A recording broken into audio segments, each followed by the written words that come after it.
Everything you've done so far, the penguins, the Python drills, the regression you built from scratch, that was learning to drive in an empty car park. Plenty of room. No consequences. Clip a cone, nobody's hurt. Today, we join traffic. Because there's a mistake sitting in a huge number of beginner notebooks, and it isn't a typo.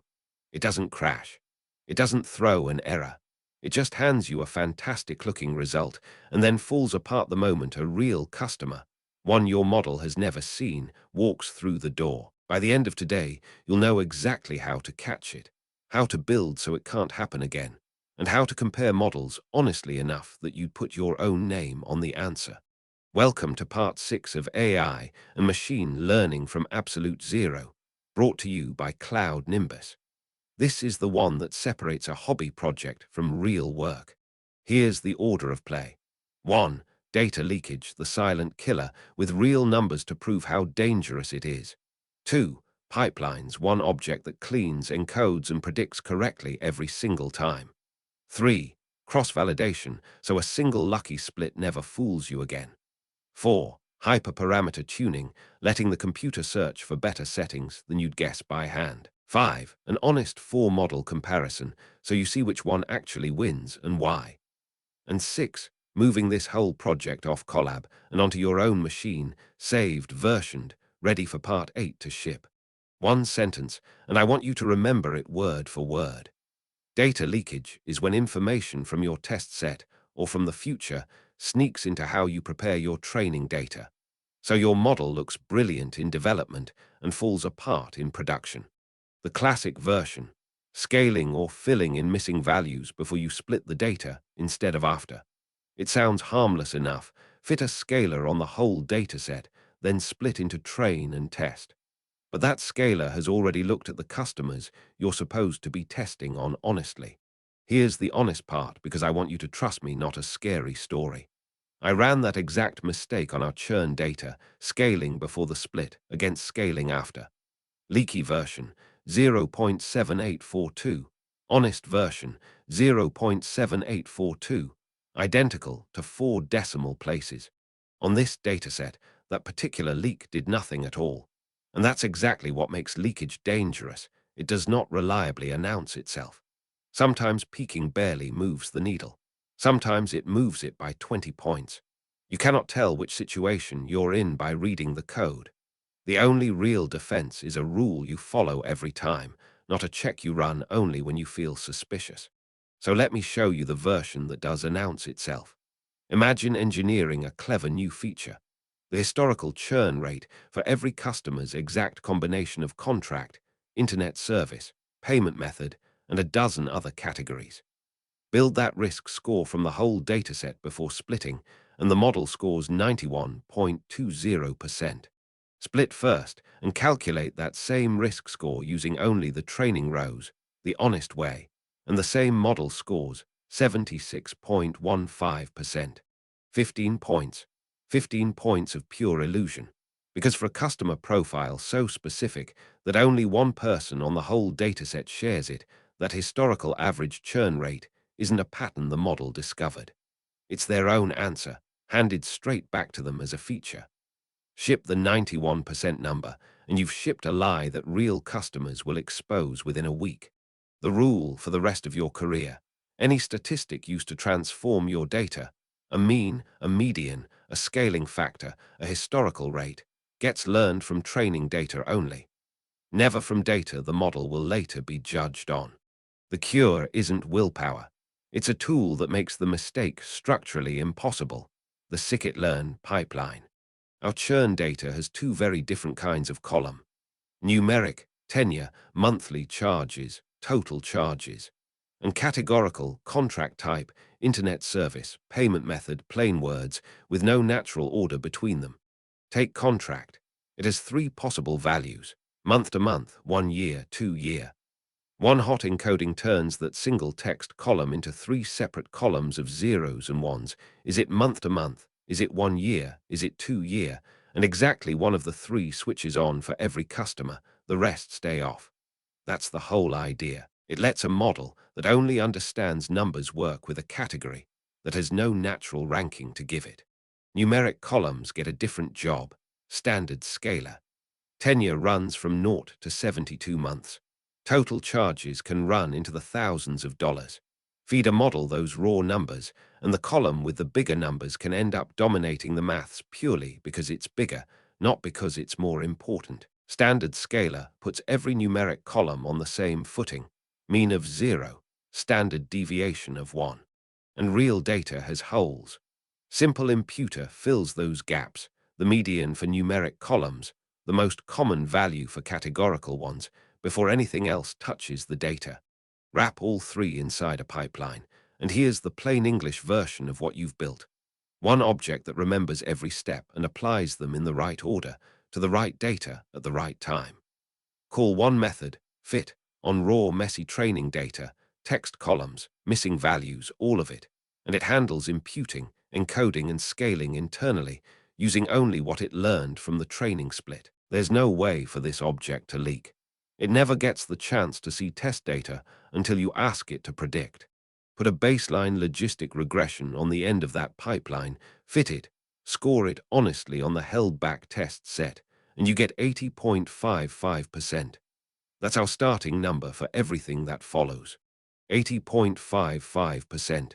But that number depends entirely on which 20% of customers happen to land in the test set that particular time. Shuffle the split differently, and you get a different number, purely by chance. Cross-validation fixes that. Split the training data into 5 equal folds.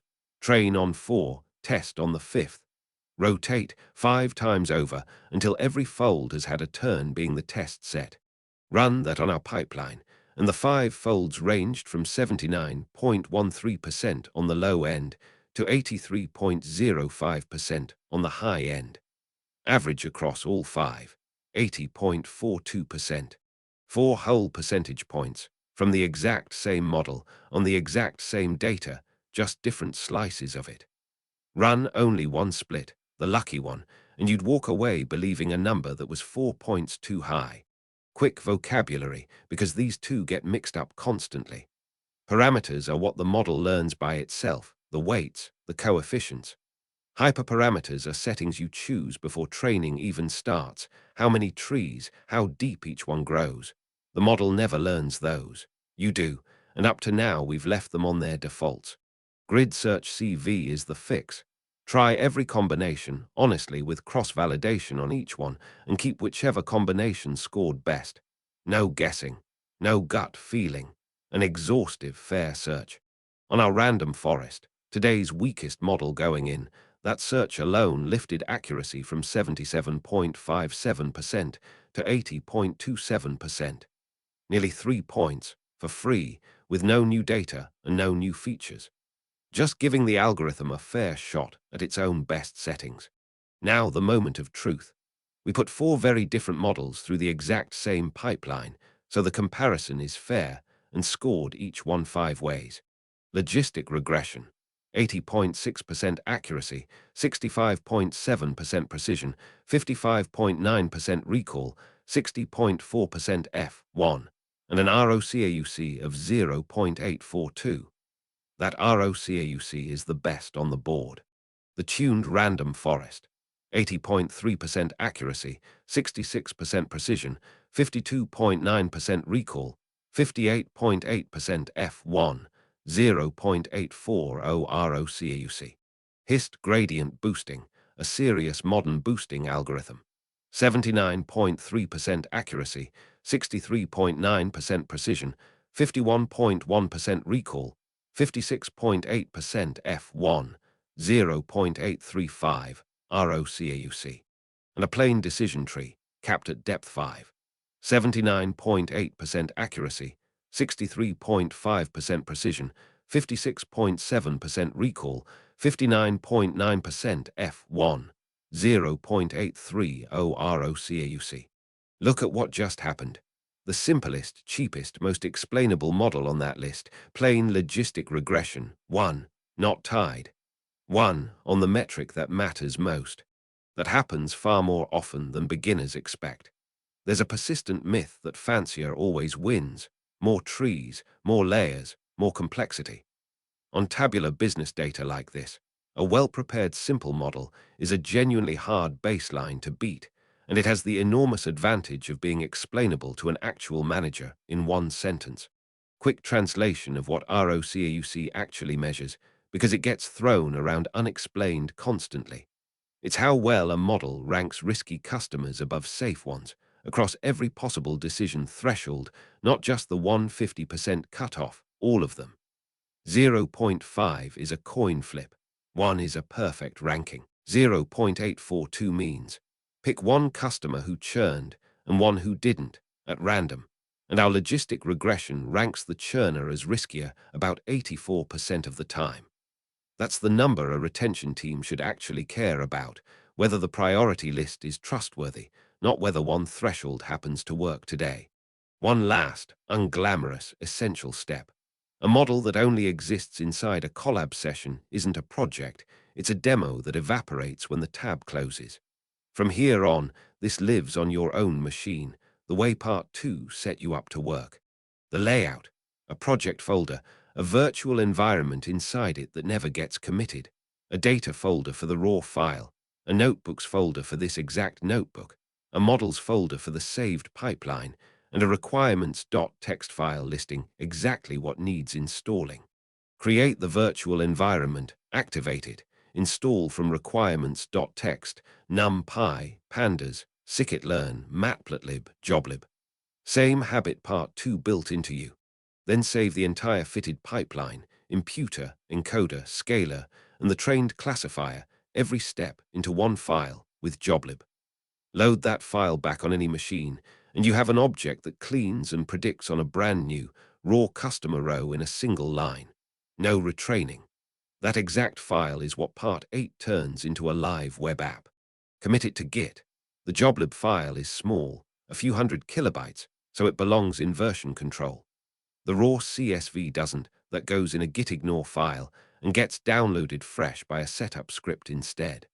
A model in a repository, built by a script anyone can rerun, with its trained weights saved alongside it, is something you can hand to a colleague.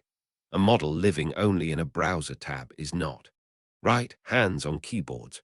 Open the Part 6 notebook, same 7043 row telco file, freshly loaded from raw. Same random state as always, so your numbers should land within a rounding error of mine.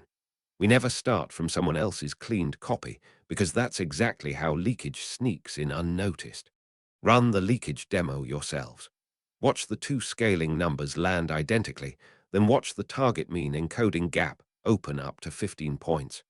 Seeing that 91 versus 76 with your own eyes matters more than hearing me describe it. Build the column transformer, wrap it in the pipeline, fit it on raw data, and confirm 80.55%. Run the 5-fold cross-validation, and watch that 4-point spread print in front of you. Then GridSearchCV on the random forest. Give it a minute, it's genuinely searching, and watch 77.57 climb to 80.27. Build the 4-model table yourself, sorted by ROCAUC, and see logistic regression sitting on top with your own eyes. And finally, save the pipeline with joblib and reload it to prove it round trips correctly. That file is your ticket into Part 8. And if you've already got a local environment running from Part 2, do this one there instead of in Collab. Right now is exactly the moment to build that habit. So what do you own now? The leakage rule that will save your career. Fit everything on training data only, never on data the model gets judged on. The pipeline that makes that automatic. Cross-validation, so a lucky split never fools you again. GridSearchCV, so your settings are chosen, not guessed. An honest 4-model comparison and proof that the simplest model very often wins. And a real project, on your own machine, saved and committed to Git. Homework, and please, actually do it. 1. Widen the GridSearchCV grid with a third setting, minimum samples per leaf, and see whether the extra search time is worth what little accuracy it buys. 2. Repeat the numeric leakage demo on just the first 200 rows instead of all 7,043, and figure out why the gap still doesn't open up. The answer will teach you something real about what scaling actually does. 3. Rerun GridSearchCV scoring for ROCAUC instead of accuracy, and see whether it picks the same settings. The notebook's linked below, solutions included, once you've actually tried. Part 7, we build an actual neural network, and then I'll show you, honestly, when it's the wrong tool for the job. Subscribe so it finds you, and if you want the structured version with graded exercises, the full guided course is on Udemy through CloudNimbus. Everything's linked below. You just learn the difference between a demo and a deployable model. I'm Rohan Singh, this has been CloudNimbus, and I'll see you in Part 7.